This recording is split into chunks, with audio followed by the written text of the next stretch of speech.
Hello बच्चों, कैसे हो। मैं आशा करती हूँ आप सभी कुशल मंगल होंगे। आज हम पाठ 10 पेज नंबर 99 पढ़ेंगे। हमारा पाठ है गति एवं दूरियों का मापन। आओ बच्चों, अब हम शुरू करते हैं। Page number 99।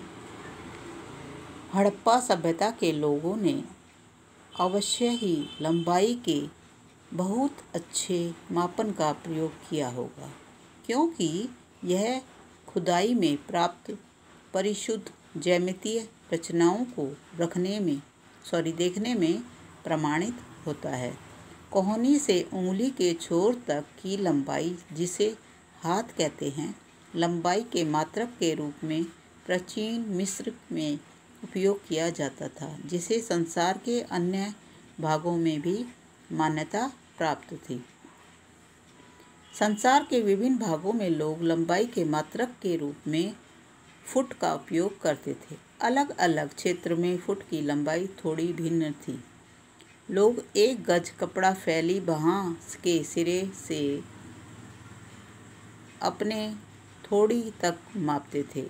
बेटे 1 गज मीन्स 1 मीटर। आज भी कई जो पुराने लोग हैं वो आज भी अपने हाथ को फैलाकर वहाँ से उंगली के छोर से शुरू करके थोड़ी तक नापते हैं। कंधे के से आगे थोड़ा सा वहाँ तक मापते हैं, तो वो 1 मीटर कपड़े का अंदाज़ा लगा लेते हैं। प्राचीन भारत में छोटी लंबाइयों को मापने के लिए अंगुल अथवा मुट्ठी का उपयोग किया जाता था। आज भी भारत के कई शहरों में हम पुष्प विक्रेताओं को पुष्पहार को बेचते समय अपनी भुजाओं का उपयोग लंबाई के मात्रक के रूप में करते हुए देखते हैं। मतलब कि जब वो माला बनाते हैं तो अंदाज़ा लगाते हैं कि ये सब मालाएं कितनी कितनी लंबी रखनी है। कोई छोटी रखनी होती है, कोई बड़ी, कोई ज़्यादा बड़ी, तो वो अपने हाथ को फैलाकर उसकी लंबाई से मापकर मालाएं बनाते थे। सुविधा अनुसार शरीर के ऐसे बहुत से भागों को मात्रक के रूप में उपयोग होता रहा है।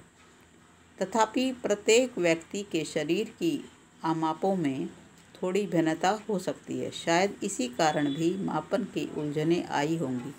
वर्ष 1790 में फ्रांसीसियों के मापन की एक मानक प्रणाली की रचना की, जिसे मीटरी पद्धति कहते हैं। एक समानता के लिए समस्त संसार के वैज्ञानिकों ने मापन के मात्रकों के एक सेट को स्वीकार कर लिया है। आजकल जिस मात्रक प्रणाली का उपयोग हो रहा है उसे अंतर्राष्ट्रीय मात्रक प्रणाली कहते हैं। एसआई मात्रक मीन्स लंबाई का एसआई मात्रक मीटर है। क्या है लंबाई का एसआई मात्रक? अगर कोई पूछे तो मीटर। क्या है? मीटर। चित्र 10.6 में मीटर पैमाना दिखाया गया है, इसमें आपके ज्यामिति बॉक्स का 15 सेंटीमीटर पैमाना भी दिखाया गया है। प्रत्येक मीटर को 100 बराबर भागों में विभाजित किया जाता है, जिन्हें सेंटीमीटर कहते हैं। क्योंकि 1 मीटर में 100 सेंटीमीटर होते हैं, इसलिए उसको 100 भागों में विभाजित किया जाता है।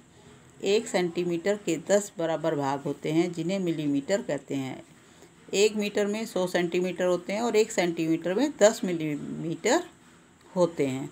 लंबी दूरियों के मापन के लिए मीटर एक सुविधाजनक मात्रक नहीं है। इसके लिए हम एक बड़े मात्रक का परिभाषित करते हैं, जिसे किलोमीटर कहते हैं। मान लो सड़कों की दूरी बांधनी है, मान लो रेवाड़ी से दिल्ली कितनी दूर है, तो मीटर में नापोगे नहीं ना, किस में नापोगे? किलोमीटर में।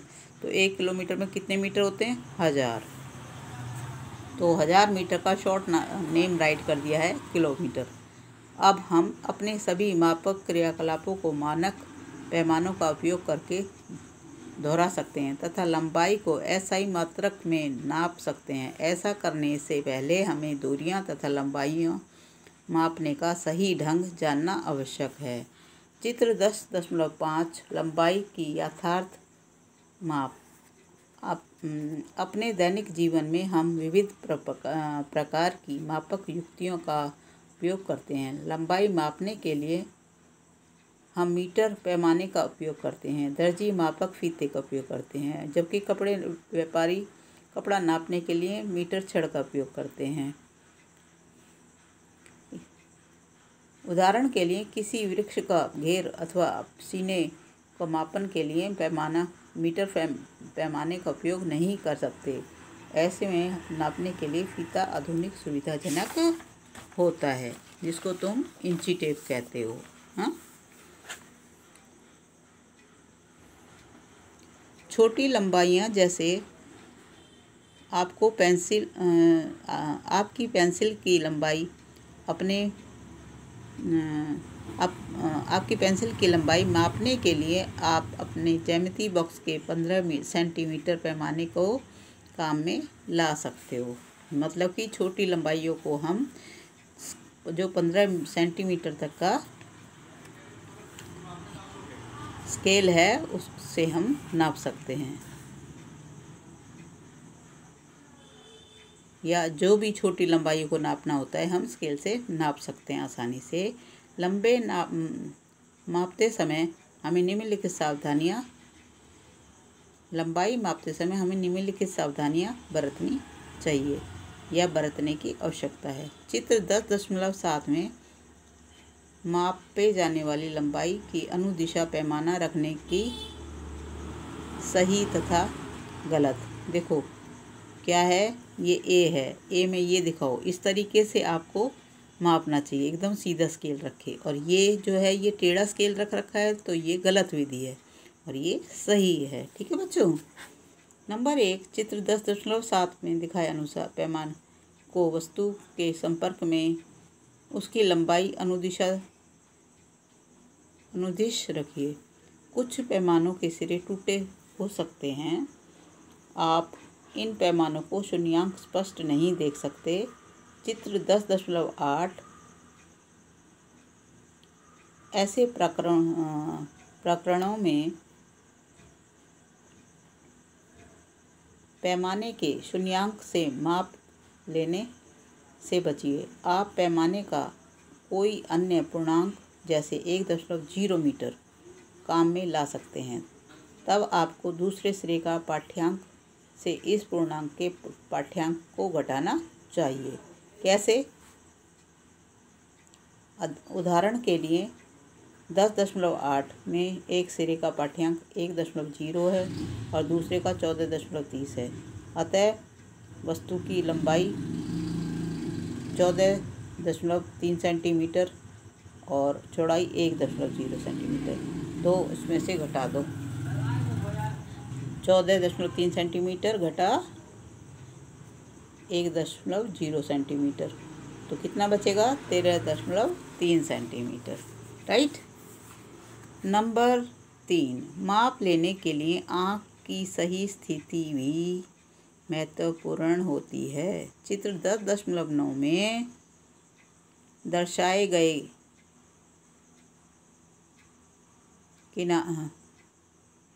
चित्र 10.9 में दर्शाए अनुसार आपकी आँख जिस बिंदु को माप ली जानी है उसके ठीक सामने होनी चाहिए। स्थिति बी आँख की सही स्थिति है। ध्यान दीजिए, बी से देखने पर पाठ्यांक 7.5 सेंटीमीटर है। स्थिति ए और सी से पाठ्यांक भिन्न हो सकते हैं। ये क्या है? ए है, ये बी है, ये सी है। ये देखेगा तो एकदम सीधा दिखेगा, लेकिन जब बी और ए और सी देखेंगे तो इन देखने में थोड़ी सी प्रॉब्लम हो सकती है। क्यों? ये इधर की साइड में बैठा है और ये बिल्कुल जो सामने बैठा है जिसका फोकस सीधा नंबर पर है वो आराम से और सही देख सकता है। क्रियाकलाप: आपने सहपाठी की ऊंचाई पहले बलिष्ठों और फिर मीटर पैमाने का उपयोग करके मापिए। इसके लिए बच्चों हमारा पेज नंबर 100 पूरा हो चुका है और अब हम पेज नंबर 101 स्टार्ट कर रहे हैं। चित्र 10.3 की सारणी है। इसमें ऊंचाई किसने मापी? ऊंचाई बलिशित में और ऊंचाई सेंटीमीटर में। ठीक है बच्चों। अपने सहपाठी को दीवार के साथ पीठ रखकर खड़ा होने के लिए कहिए। उसके सिर से ठीक ऊपर दीवार पर एक चिन्ह अंकित कीजिए। जैसे कि डॉक्टर आते हैं और बच्चों की लंबाई मापते हैं, सेम वही प्रोसीजर है। अब फर्श से दीवार पर बने उस चिन्ह तक की दूरी पहले अपने बलिशित से और फिर मीटर पैमाने से मापिए। अन्य सभी विद्यार्थियों से इस लंबाई को इसी प्रकार मापने के लिए कहिए। सभी प्रेक्षण सारणी 10.3 ये दे रखा है ना। विभिन्न विद्यार्थियों के द्वारा प्राप्त परिणामों का ध्यान से अध्ययन कीजिए।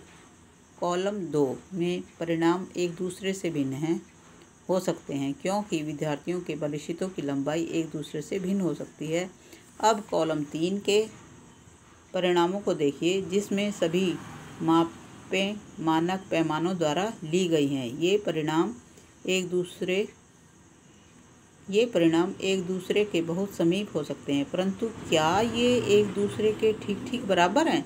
यदि नहीं, तो आपके विचार से यह अंतर क्यों है? आखिर सभी एक ही पैमाने का उपयोग कर रहे हैं, भिन्न भिन्न बलिशितों का उपयोग तो कर नहीं रहे। यह अंतर प्रेक्षण में होने वाली छोटी छोटी त्रुटियों के कारण हो सकता है। मापन की इन त्रुटियों को जानने और व्यवहार में लाने का महत्व के बारे में उच्च कक्षाओं में सीखेंगे।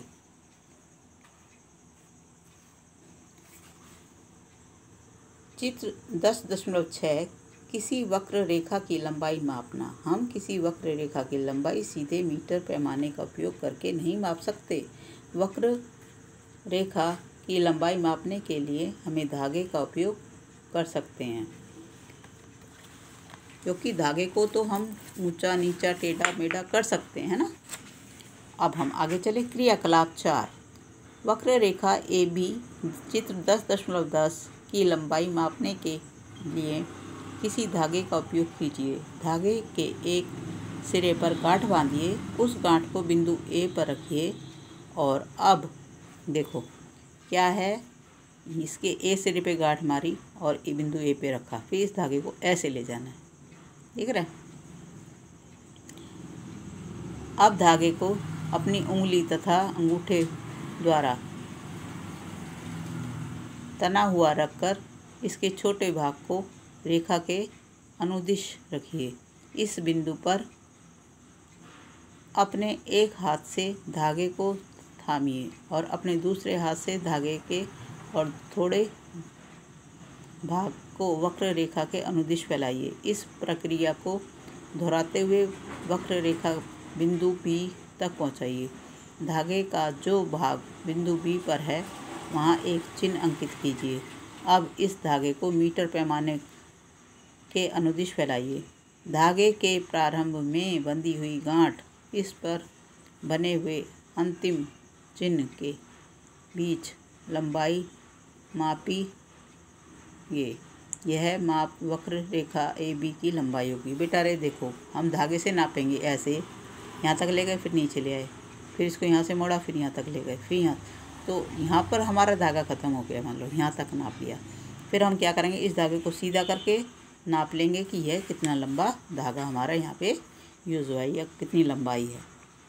हमने देखा कि यह सुनिश्चित करने के लिए कि हम दूरियों का तथा लंबाइयों की यथार्थ माप ले रहे हैं, हमें बहुत सी सावधानियां बरतनी पड़ती हैं। मापन के लिए कुछ मानक युक्तियों तथा मापन परिणामों को व्यक्त करने के लिए हमें कुछ मानक मात्रकों की आवश्यकता होती है। चित्र 10.7 हमारे चारों ओर गतिशील वस्तुएं हैं। क्रियाकलाप उन वस्तुओं के बारे में सोचिए जो आपने हाल ही में देखी हैं और इनकी सूची सारणी 10.4 में बनाइए। स्कूल, देखो बेटा 10.4 कहाँ है, ये रहा, ये सारणी बना रखी है। और इसमें क्या है, विराम में वस्तुएं और गतिशील में वस्तुएं। इसके चार्ट बना रखा है। घर क्या है, विराम में, ये कहीं नहीं उठ के जाता। और एक उड़ती हुई चिड़िया क्या है, ये चलती है, गति करती है, मूवमेंट करती है। मेज़ क्या है, ये विराम है, जहाँ रख देंगे वहीं रखी रहेगी। और घड़ी की सुई क्या है, ये गतिशील है। इसके बाद घड़ी क्या है, विराम है, और घड़ी की सुई गतिशील है। ये क्या है, सारणी। ठीक है बच्चों। स्कूल का बस्ता, मच्छर, मेज, डेस्क पर बैठे हुए व्यक्ति, इधर उधर जाते हुए लोग, इसके अतिरिक्त तितलियां, कुत्ते, गाय, आपका हाथ, छोटा बच्चा, जल में मछली, घर, फैक्ट्री तथा पत्थर, गेंद, बल्ला, चलती गाड़ी, सिलाई मशीन, दीवार घड़ी, घड़ी की सुइयां भी हो सकती हैं। आप जितनी लंबी सूची बना सकते हो, हाँ बनाइए। इनमें से कौन गतिशील है और कौन विराम है? आपने यह सुनिश्चित किया है कि कोई वस्तु गति में है अथवा विराम में। आपने यह देखा होगा कि चिड़िया कुछ समय पश्चात पहले वाले स्थान पर दिखाई नहीं देती, जबकि मेज उसी स्थान पर इस आधार पर आपने यह सुनिश्चित किया होगा कि कोई वस्तु गति में है अथवा विराम में। आइए हम इस चींटी की गति को ध्यान से देखते हैं। क्रियाकलाप 6। तो बच्चों, हमारा क्रियाकलाप 5 तक कंप्लीट हो चुका है, पूरा हो चुका है, और आज मैं तुम्हें यहीं तक रीड कराऊंगी। चलो थोड़ा सा और करा देते हैं। क्रियाकलाप 6। फर्श पर कागज़ की एक बड़ी शीट फैलाकर इस पर कुछ चीनी रखिए और चींटियाँ इस चीनी की ओर आकर्षित होंगी तथा आप शीघ्र ही इस कागज़ की शीट पर बहुत सी चींटियों को रेंगते हुए देखेंगे। किसी एक चींटी के लिए जब यह कागज़ की शीट पर तुरंत रेंग चुकी हो, पेंसिल से उसकी स्थिति निकट छोटे छोटे चिन्ह अंकित कीजिए। जैसे जैसे यह कागज़ पर रेंगती जाएं, और पर यह चिन्ह, देखो ये चींटियां हैं, है ना, और ये कागज़ पर चल रही हैं। यहाँ चीनी बिखेर दी उन्होंने, चीनी पे चिड़ियाँ चल रही हैं, और वो जैसे जैसे चल रही हैं पेंसिल से वही निशान लगा रखे हैं। कुछ समय के पश्चात कागज़ की शीट को इधर उधर हिलाकर इस पर से चींटियाँ हटा दीजिए। अब विभिन्न बिंदुओं जिन्हें आपने कागज़ पर अंकित किया था, उनको तीरों द्वारा जोड़कर चींटी की गति की दिशा बनाइए। वह हर बिंदु जिसे उन्होंने अंकित किया है, कुछ सेकंडों के समय के अंतराल पर चींटियों ने कहाँ कहाँ गति की, यह वो दर्शाता है। गति किस वस्तु की स्थिति में किस प्रकार परिवर्तन जैसी दिखाई देती है, क्या आप ऐसा नहीं मानते? क्रियाकलाप 5 में वस्तुओं के समूह बनाते समय आपने घड़ी, सिलाई मशीन, बिजली का पंखा तथा वस्तुओं को किस समूह में रखा था? क्या ये वस्तुएं एक स्थान से दूसरे स्थान पर गति कर रही हैं? नहीं। क्या आप अपने किसी भाग में कोई गति देखते हैं? पंखे की पंखुड़ियाँ अथवा घड़ी की सुइयाँ कैसे गति करती हैं? क्या यह गति रेलगाड़ी की गति जैसी है? आइए अब हम कुछ प्रकार की गतियाँ देखते हैं जिनमें हमें विभिन्न प्रकार की गतियों को समझने में सहायता मिलती है। तो बच्चों, पेज नंबर 102 हमारा पूरा हो चुका है। अब नेक्स्ट डे मैं आपको पेज नंबर 103 पढ़ाऊँगी। ओके स्टूडेंट, मुझे आशा है आपको समझ आ गया होगा, और इसमें से अब आप लघु प्रश्न उत्तर अपने आप छांट कर बनाने की कोशिश करें, जिससे आपको भी थोड़ी सी आदत रहे। ओके बच्चों, धन्यवाद। Have a nice day.